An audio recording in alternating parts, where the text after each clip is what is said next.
My name is Amelia Hart, and ever since I was a child, I learned one brutal truth. The people who share your blood are not always the ones who stand by you. In my family, loyalty was never given equally. Love was conditional, and respect? That was only reserved for my brother Ethan, the perfect son, the golden child, the one who could do no wrong. And me? I was nothing more than the background character in my own home, the invisible daughter, the one who was always told, be grateful, don't question, don't argue, don't expect too much. Growing up, it didn't matter how good my grades were, how hard I worked, or how responsible I became. Everything I did was compared to Ethan, and somehow, always fell short. He was the pride of the family, the future, the heir, and I was just there. But the real story, the day everything flipped, began with a phone call inviting me to a family inheritance meeting. That alone was shocking. I never expected to be included in anything that involved money, property, or family legacy. For years, everyone openly said Ethan would get it all. The businesses, the rental properties, the savings, everything. He was the chosen one. So when the invitation came, I knew something was off. I wasn't sure if they wanted me there as a witness, a formality, or just to rub their favoritism in my face one last time. But I went anyway, quietly, without saying a word. On the day of the meeting, the moment I walked into the hall, it was clear who the star of the show was. Ethan stood in the center of the room like a king waiting to take the throne. Family members surrounded him, congratulating him prematurely. His fiancée, Stephanie, stood proudly beside him, flashing her engagement ring every chance she got. Everyone knew she chose Ethan not just for love, but for the wealth she believed was coming. No one even noticed when I walked in. I slipped into a chair in the corner, like I had done my entire life. I kept my head down, letting the noise fade into the background. Then, my parents entered, holding a thick folder, the inheritance documents. The room went silent. My father, clearing his throat with an unnecessary sense of importance, placed the folder on the table. Ethan puffed his chest like he was about to give a victory speech. And then he did. He stood up, smiled, like he owned the world, and announced, I'm happy to share that Mom and Dad have decided to sign all the properties over to me. All 7 rental units, the commercial building, and the farmland will officially be under my name. The room exploded with clapping. People hugged him. Stephanie kissed his cheek. My parents beamed with pride, and I simply smiled. Not a sad smile, not a defeated smile, a quiet, knowing smile. Because the celebration wasn't going to last long. Not after what I was about to reveal. I slowly raised my hand. The room fell silent again, not out of respect, but out of annoyance. What now, Amelia? Ethan said, rolling his eyes. I looked directly at my father and asked a single question. Dad, are you sure you know what you're signing? The room froze. My father blinked. What do you mean? He snapped. I stood up from my chair, calmly, confidently, and walked to the front. Everyone watched me like I was interrupting their perfect little moment. They had no idea their entire world was about to collapse. I placed my own folder on the table. Because, I said slowly, the properties you're trying to sign over aren't legally yours anymore. Gasps echoed across the room. People turned their heads. Stephanie stepped closer to Ethan, confused. My parents exchanged nervous glances. My mother's voice trembled. Amelia, what are you talking about? I opened my folder, page by page, document by document, revealing everything they never knew. 6 years ago, I began, Grandma called me to her attorney's office. She told me she spent her whole life watching how this family treated me. She saw how I was dismissed, ignored, belittled. She saw how everything was handed to Ethan while I got nothing but empty words. She wanted to change that. My father stepped forward. Amelia, stop this nonsense. But I wasn't stopping. Grandma created a living trust, I continued, and under that trust, she transferred ownership of every property, every rental home, every business building, every piece of land directly to me. Not after her death. Not for the future. She already signed everything over years ago. The silence was deafening. I slid the notarized documents across the table toward my parents. Stamped, signed, recorded. Legally binding, my mother's hand flew to her mouth, my father's face drained of color. Ethan staggered back like someone had punched him in the stomach. Stephanie blinked rapidly. Wait, what does this mean? I looked at Ethan, letting the truth settle in. It means, I said, my parents can't sign over anything to you because they don't own anything anymore. Ethan grabbed the papers with shaking hands. No, this has to be a mistake. These can't be real. I leaned in. Check the county records, Ethan. Everything is under my name, and it has been for years. The silence that filled the room was crushing. My father, always the one who held the power in family matters, couldn't find his voice. My mother stood frozen, her eyes wide as though she had seen a ghost. Ethan, on the other hand, was panicking. He was desperately trying to find a way out, trying to deny what was right in front of him. This is a scam, he shouted, his voice shaking. There's no way Grandma did this without telling us. I shook my head, a small smile playing at the corner of my lips. I am not here to scam anyone, Ethan. You just didn't think to check the documents before jumping to conclusions. My parents' eyes darted between the papers and me. They were speechless, not because they were ashamed, but because they once had never imagined I would ever be in a position to do something like this. In their minds, I was always the lesser child, the one who didn't matter. But now their world had been turned upside down. I continued, my voice steady and calm. Grandma knew. She knew everything. She knew how you treated me, how Ethan always got the best of everything. She saw how you overlooked me, treated me like I was nothing. And she made sure that when the time came, I would have what I deserved. My father looked down at the table, unable to meet my eyes. He had always been the one to make decisions for the family, the one who kept everything in his control. And now, everything was slipping from his grasp. Ethan's anger was palpable. He was seething, pacing back and forth. This isn't fair, he spat, his face red with fury. This isn't what we agreed on. You're not even part of this family, not in the way I am. I deserve this. I stood there calm and composed while Ethan raged. There was no anger in me anymore, just a deep, overwhelming sense of justice. I had finally taken control. I wasn't the invisible daughter anymore. I was Amelia Hart, the one who had been underestimated but had built something no one could take away from her. You deserve what, Ethan? I asked, my voice cutting through the tension in the room. You deserve to be handed everything while I get nothing? You think you've earned this? What have you done besides sit back and expect everyone to bow down to you? You've been living off the back of our parents for years, and now you want more? Ethan didn't have a response. He just stood there, his hands balled into fists, trying to control the rage building inside him. I looked at my parents, the people who had raised me, but never saw me for who I was. I never asked for your approval. I never wanted your validation, but I needed to prove something. To you, to myself. And now I have. I could see my mother's face soften, but there was still something in her eyes. Regret. She opened her mouth to speak, but I didn't give her the chance. Don't say anything. You've already said enough, I told her. You've already shown me what you really think of me. The room was tense. My parents were trying to process the truth, trying to make sense of everything, but there was no going back.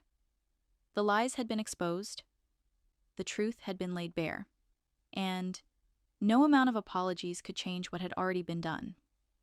The IRS knock at the door. Days passed, and I continued to keep my distance. I didn't need their apologies, their sympathy. What I needed was to move forward. My life was no longer about proving myself to them. It was about proving to myself that I could do it, that I could build something real without their help or approval. Then came the next bombshell. It was a knock on the door, one I wasn't expecting.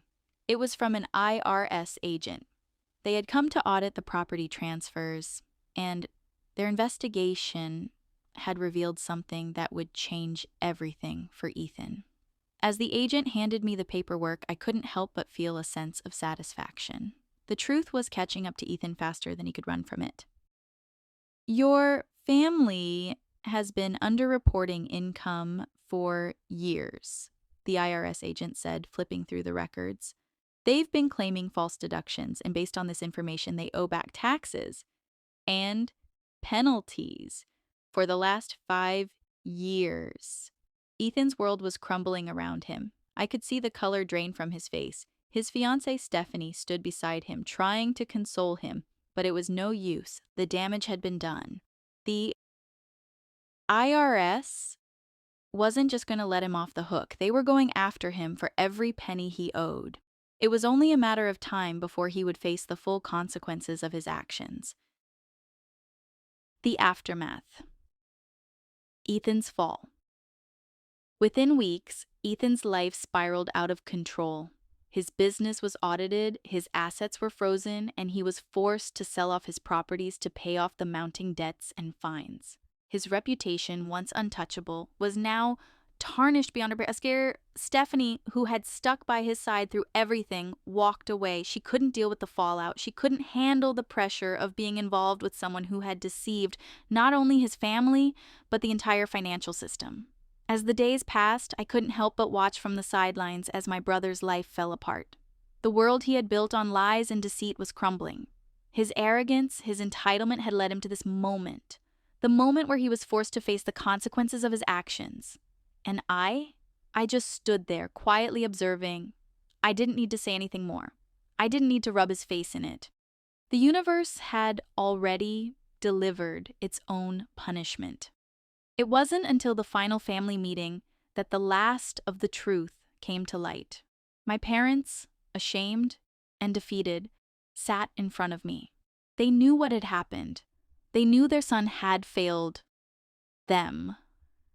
And they knew the role they had played in it. Amelia, my mother said, her voice trembling, I don't know what to say. There's nothing to say, I replied, my voice calm but firm. You had your chance to see me for who I am. But you never did. You always favored Ethan. You always thought he was the better child. Now you see the truth. My father looked at me, his eyes filled with regret. I'm sorry, Amelia, he said, barely above a whisper. We never treated you the way you deserved. I looked at them, my face a picture of quiet strength. It's too late for apologies. You've already shown me who you really are. And with that, I walked out. The freedom and final victory. The freedom I felt that day was unlike anything I had ever experienced. No more lies, no more pretending, no more family members who couldn't see me for who I really was. I had built something from nothing.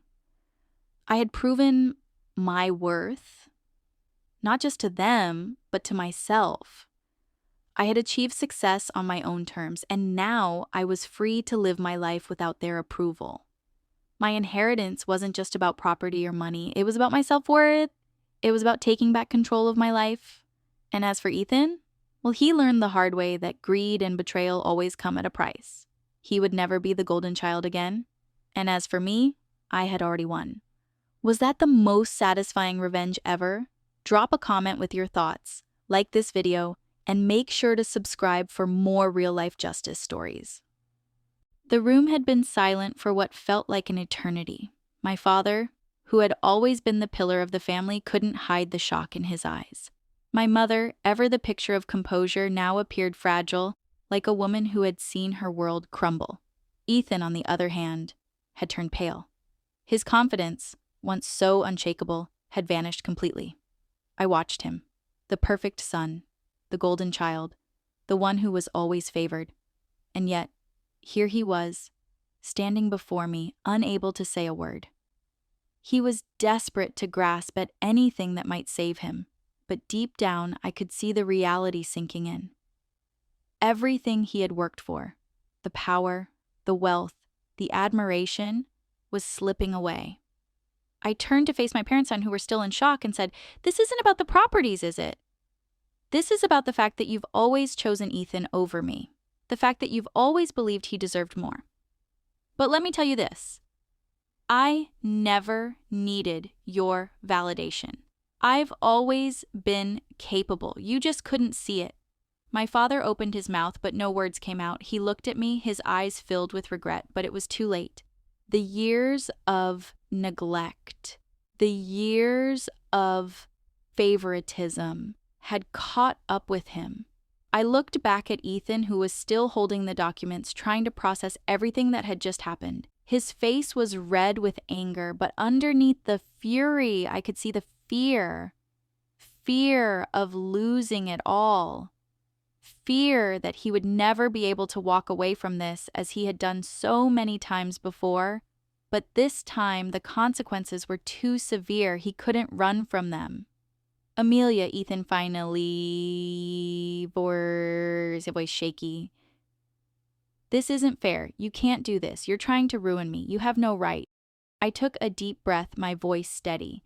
"I have every right, Ethan. This was never yours to take. I earned it. All of it." Ethan's jaw tightened. He knew he was losing. He knew I was right. And yet, he couldn't accept it. He had been the one everyone had always relied on, the one who was always seen as the better child, the better choice. But that was no longer true. And now, it was his turn to face the consequences. The IRS knocked at the door. In the days that followed, the consequences of Ethan's greed and arrogance became undeniable. It wasn't just the inheritance that was slipping through for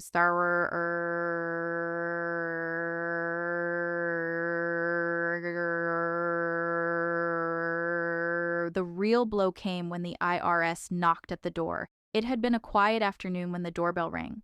My heart skipped a beat as I opened it. Standing on the doorstep was an agent, holding a stack of papers. "Are you Amelia Hart?" the agent asked. I nodded, my heart racing.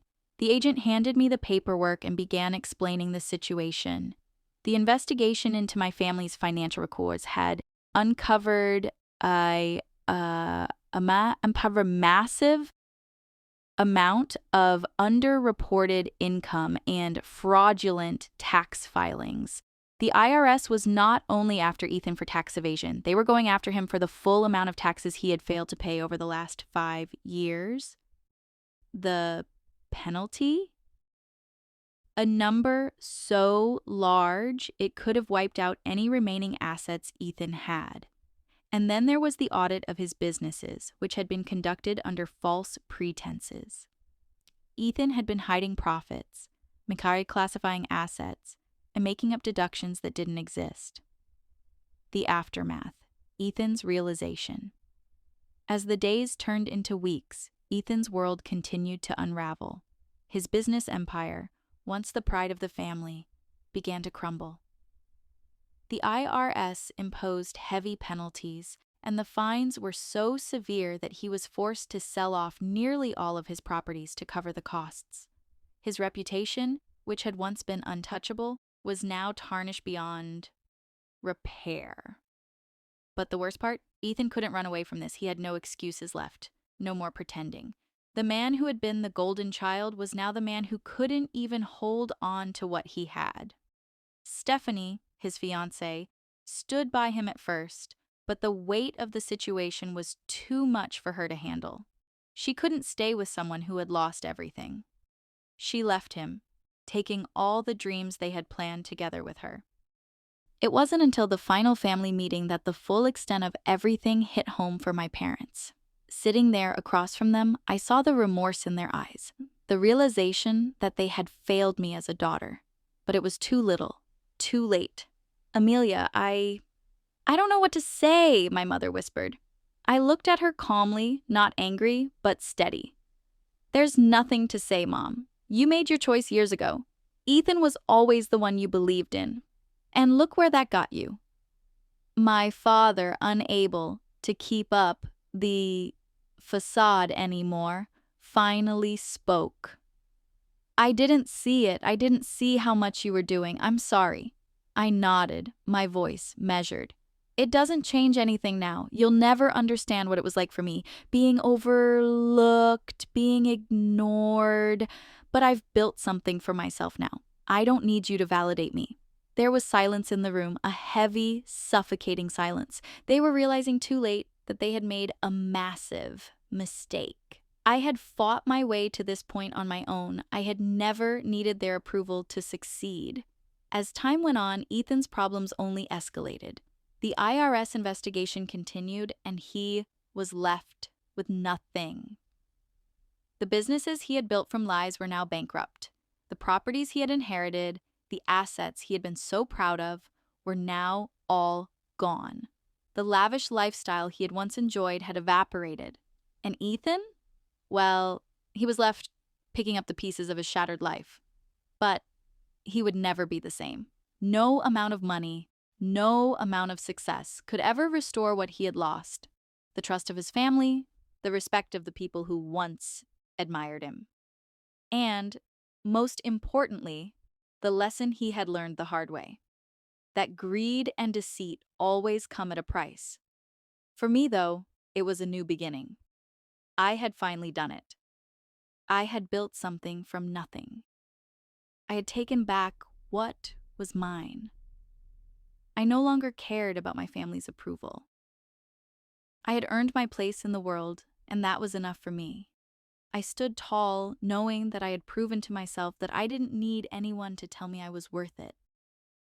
I had fought for everything I had, and no one could take it away from me. The inheritance, the properties, none of it mattered anymore. What mattered was that I had taken control of my life. And that, in the end, was the greatest revenge of all.